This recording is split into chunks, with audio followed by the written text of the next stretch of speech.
देख रहे हैं खबर 100 न्यूज। आइए नजर डालते हैं आज की कुछ खास खबरों पर, लेकिन उससे पहले एक नजर आज की हेडलाइंस की ओर।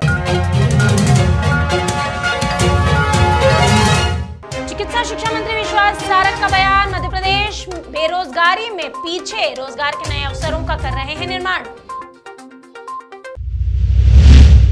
पट्टे की जमीन को लेकर विवाद, पूर्व सरपंच ने किया कब्जा छोड़ने को तैयार नहीं है सरपंच।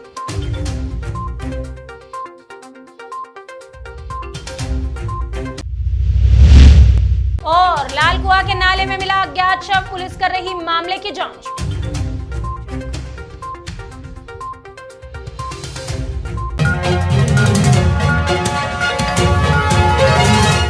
राजगढ़ के स्थानीय राजपूत मोहल्ले में राजपूत करनी सेना ने एक सम्मान समारोह और पदभार ग्रहण समारोह का आयोजन किया। इस कार्यक्रम के दौरान बीएस क्लेश, राम सिंह मेड़ा, आदर्श शर्मा, रतनलाल मीणा, शैलेंद्र सिंह गोयल सहित जिले और प्रदेश के पदाधिकारी मौजूद रहे। इस आयोजन में तहसील और राजगढ़ नगर की कार्यकारिणी भी तय की गई, जिसमें तहसील अध्यक्ष विशेष सिंह राजपूत को बनाया गया, राजगढ़ नगर अध्यक्ष संजय सिंह राजपूत को चुना गया। सामाजिक, धार्मिक, राजनीतिक, पत्रकारिता और व्यापारिक क्षेत्र में उत्कृष्ट कार्य करने पर समाजजनों का स्वागत और सम्मान किया गया। आयोजन का संचालन विक्रम सिंह चावड़ा ने किया तो आभार गब्बर पवार ने माना। महाराणा प्रताप गेट का भी अतिथियों ने फीता काट कर विधिवत ओपनिंग की। इस आयोजन में क्षत्रिय राजपूत समाज, राजगढ़ और करनी सेना का विशेष योगदान रहा। लालकुआं कोतवाली क्षेत्र के हल्दूचोड़ इलाके से एक अज्ञात व्यक्ति का शव बरामद हुआ। स्थानीय लोगों का अनुमान है कि मृतक इलाके का नहीं है। मिली जानकारी के अनुसार शुक्रवार को स्थानीय लोगों को हल्दूचोड़ स्थित सोयाबीन फैक्ट्री के समीप राष्ट्रीय राजमार्ग के किनारे से एक व्यक्ति का शव सिंचाई नाले में पड़ा हुआ दिखाई दिया। इसके बाद उन्होंने पुलिस को खबर दी। शांतनु पाराशर पुलिस टीम के साथ मौके पर पहुंचे और शव को कब्जे में लेकर उसे पोस्टमार्टम के लिए भेज दिया। मृतक की उम्र 40 वर्ष के करीब बताई गई। फिलहाल पुलिस मामले की जांच कर रही है। इधर पुलिस ने क्षेत्राधिकार शांतनु पाराशर ने बताया कि शव को पोस्टमार्टम के लिए भेज दिया गया है। मृतक की शिनाख्त की जा रही है, जिसके बाद आगे की कार्यवाही की जाएगी। फैक्ट्री के सामने नहर पे पुलिया से नीचे गिर के एक व्यक्ति की मृत्यु दिख रही है। यहाँ पे एक बॉडी मिली है। 35 से 40 साल की उम्र है इसकी। अभी इसके बारे में जानकारी की जा रही है लोकल क्षेत्र में, पता चल रहा है उसके बाद। कोई शिनाख्त वगैरह? शिनाख्त के लिए अभी फोटो भेजी गई है, जैसी शिनाख्त होगी तो आपको बताया जाएगा। लगभग क्या जानकारी आपको प्राप्त हुई है, कैसे इसकी मृत्यु हुई होगी? क्या अभी जैसे प्रथम दृष्टया दिख रहा है कि ये पुलिया से जैसे गिर के मृत्यु होने पर सर में चोट आती है, वैसे चोट। शासन गरीब और मजदूर तबके के परिवारों को जीवन यापन करने के उद्देश्य से पट्टा आवंटित करता है, जिससे वो अपनी जीविका चला सके। इसी प्रकार देवास जिले की बागली तहसील के ग्राम बहरी निवासी सीताबाई को भी जीवन यापन हेतु शासन ने एक पट्टा दिया था, लेकिन उस पट्टे पर गांव के पूर्व सरपंच ने कब्जा कर रखा है। सीताबाई के बेटे मान सिंह ने बताया कि वर्षों से हमारी पीढ़ी पट्टे की लगभग 4.5 बीघा जमीन पर खेती करती आ रही थी, लेकिन गांव के पूर्व सरपंच बद्रीलाल बागरी ने अपने पद का दुरुपयोग किया और जबरन कब्जा कर लिया। उस जमीन को खुदवाकर तलाई बना दिया गया है। अब उसकी भरपाई आखिर कौन करेगा? न्यायालय ने करीब 1 वर्ष पहले कब्जा हटाने के आदेश भी दिए। आदेश के बावजूद सरपंच कब्जा छोड़ने को तैयार नहीं है। इस पूरे मामले में मुख्यमंत्री, कलेक्टर, स्थानीय एसडीएम, तहसीलदार तक को आवेदन और निवेदन किया जा चुका है, लेकिन अब तक पट्टा नहीं मिल सका। बेटे ने लगाया आरोप और कहा कि मेरी मां के साथ पूर्व सरपंच के पिता बद्रीलाल ने मारपीट भी की और शेष बची जमीन पर कब्जा करने की धमकी भी दे रहा है। ये है कि सर, ये मेरी माताजी है, ये और मेरे पिताजी बहुत सीधे हैं सर। इनको ये जो तले दिख रही है, यहाँ पे सर, और जब ये जेसीबी बंद करवाना आई तब मम्मी के साथ मारपीट करी सर इन्होंने और जबरन कब्जा कर लिया यहाँ पर। वो तले की खुदा दी इसमें। कब से चल रही है समस्या आपकी? ये समस्या सर, ये तो कम से कम 15-20 साल से उनने जबरन डरा धमका के मार कूट करके कब्जा कर लिया। पर हमने केस लगाया था न्यायालय में सर। वहाँ से 9-10 महीना केस चला और वो केस का फैसला भी हमारे पक्ष में आया। जमीन कैसे आपको किसने दी थी आपको? ये जमीन पट्टा दिया था सर हम नाना जी को, मम्मी के पिताजी को।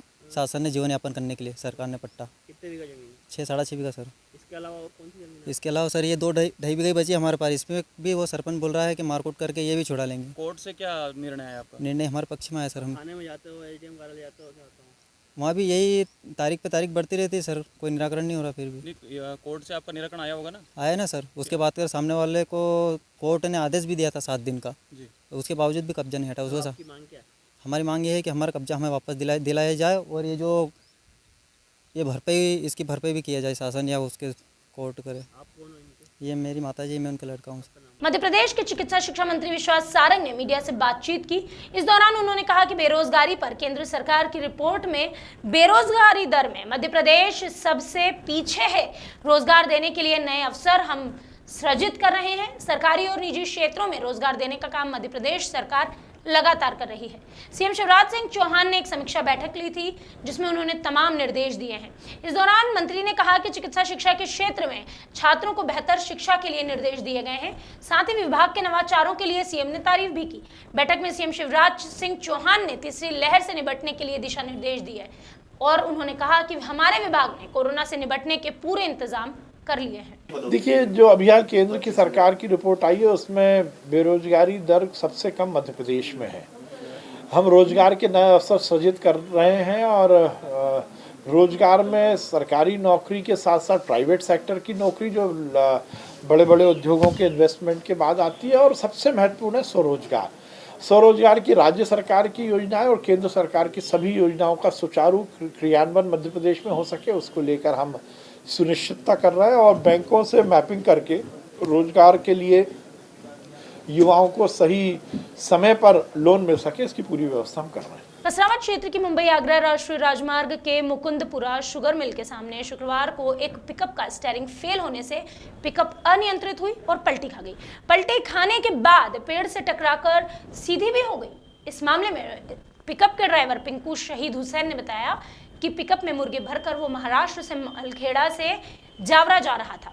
रास्ते में पिकअप का स्टीयरिंग फेल हुआ और गाड़ी अनियंत्रित होकर पलटी खा गई, पेड़ से जा टकराई। गनीमत ये रही कि कोई भी जनहानि नहीं हुई।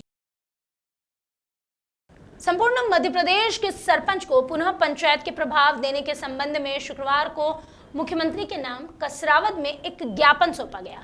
जनपद पंचायत सीईओ को यह ज्ञापन सौंपा गया। इस ज्ञापन का वाचन करते हुए सरपंच संघ जिलाध्यक्ष परसराम यादव ने कहा कि राज्य निर्वाचन आयोग की चुनाव घोषणा होने के साथ मध्य प्रदेश में समस्त सरपंच साथियों के ड्राइंग पावर प्रतिबंधित कर दिए गए, सूची पंचायत निर्वाचन निरस्त कर दिए गए। ऐसी स्थिति में ग्राम पंचायतों की वित्तीय प्रभार पूर्व की तरह यथावत हो जाए, किंतु प्रभार नहीं दिए गए।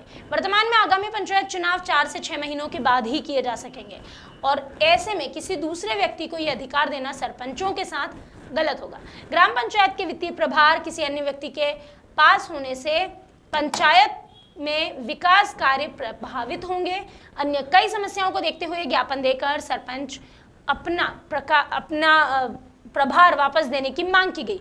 इस दौरान बड़ी संख्या में ग्राम पंचायतों के सरपंच उपस्थित रहे। आज का ज्ञापन मध्य प्रदेश की 24,000 सरपंचों के हनन और अपमान के जो 2 घूंट सरकार ने दिए उसके लिए हर जनपद पंचायत में सीईओ को दिया गया है। पिछली 4 जनवरी को प्रशासन द्वारा पुनः चुनाव निरस्त होने से आचार संहिता खत्म होने के बाद ग्राम पंचायत के सरपंचों को वित्तीय अधिकार जीएसटी का जो संचालन गांव के छोटे मोटे कामों में होते हैं उनका दिया गया था, वापस पुनः 6 तारीख को उसको निरस्त किया गया। इस कारण अपने आप को मध्य प्रदेश के सभी 24,000 सरपंच ठगा महसूस कर रहे हैं और अपना अपमान समझ रहे हैं। इस कारण मुख्य कार्यपालन अधिकारी को आज ज्ञापन सौंपा है ताकि वो हमारी मांगों को मुख्यमंत्री और पंचायत मंत्री तक पहुँचाए।